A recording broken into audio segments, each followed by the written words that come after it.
I'm Arthur. I'm 79 years old, and at 79, I finally opened the box I promised myself I would never touch again. It was a small wooden box, nothing special, no lock, no carving, just a simple brass hinge and a faint scratch across the lid from when we dropped it moving apartments in 1968. I kept it on the top shelf of my closet for decades, behind old tax returns, worn sweaters, and things I wanted to forget. But it was never forgotten. It was raining the day I took it down. The kind of slow, steady rain that makes a house feel louder than it is. Every creak in the wood, every tick of the clock. When you live alone long enough, even silence has weight. I had just turned 79 a week earlier. No big celebration. My son called. My granddaughter sent a video message. I smiled. I thanked them. And then the house went quiet again. That afternoon, I don't know what came over me. Maybe it was the rain. Maybe it was the birthday. Maybe it was the feeling that time was narrowing. I stood on the chair, reached up, and for the first time in 41 years, I held that box in my hands. It was lighter than I remembered. Inside were letters, dozens of them, tied together with a faded blue ribbon. Her ribbon. Her name was Margaret. And before you assume no, she wasn't my wife.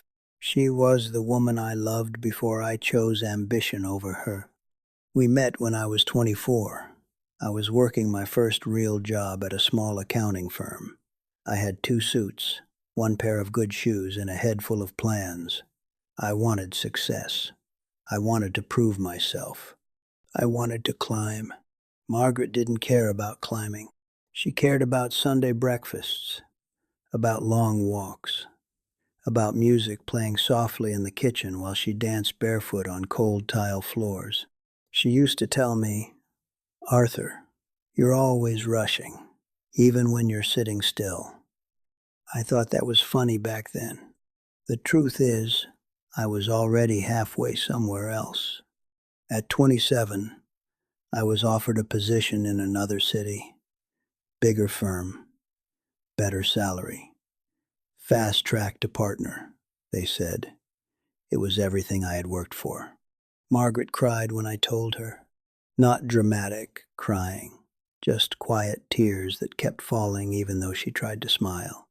"Do you want me to come with you?" she asked. And I said something that has echoed in my head for half a century. "I don't want you to give up your life for mine."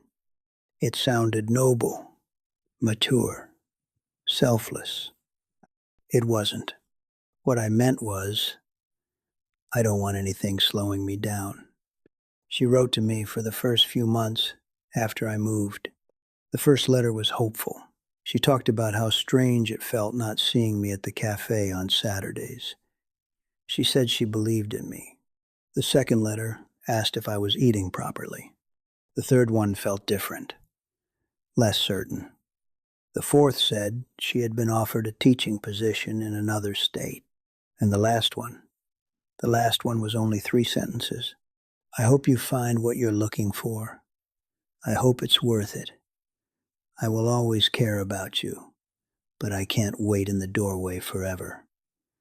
I folded that letter, put it back in the box, and I never wrote back. That was the decision. Not moving away, not chasing the job, but staying silent. I married 5 years later. A good woman, kind, loyal. We built a stable life together. 2 children, a home in the suburbs, summer vacations when we could afford them. On paper, I succeeded. I became partner by 42, retired comfortably at 65. No financial worries, no scandal, no dramatic failures. Just a respectable life. But there is something I didn't understand back then. Success fills space. It does not always fill you. When my wife passed away 10 years ago, the house became too quiet. I started noticing small things. How many anniversaries I worked late, how many dinners I rushed through. How often I said, "Not now, I'm tired." I wasn't cruel, just distracted. Margaret used to say I was always rushing. She was right. So there I was, 79 years old, sitting at the kitchen table with the box open in front of me, rain tapping on the windows like a memory insisting to be heard. I untied the ribbon. The paper had yellowed. The ink had faded slightly, but her handwriting was still unmistakable, rounded, gentle, confident. As I read each letter, something strange happened.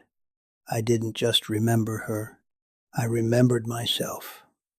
The young man who laughed easily, who played guitar badly but enthusiastically, who once talked about opening a small bookstore cafe instead of climbing corporate ladders. I had forgotten that version of me. Somewhere between promotions and performance reviews, he disappeared. One line in particular stopped me.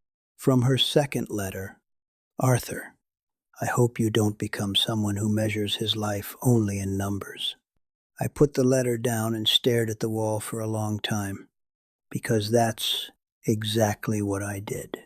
Years, salaries, square footage, interest rates, returns.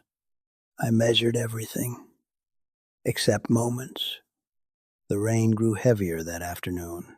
The sky darkened early, and for the first time in decades I allowed myself to ask the question I had avoided.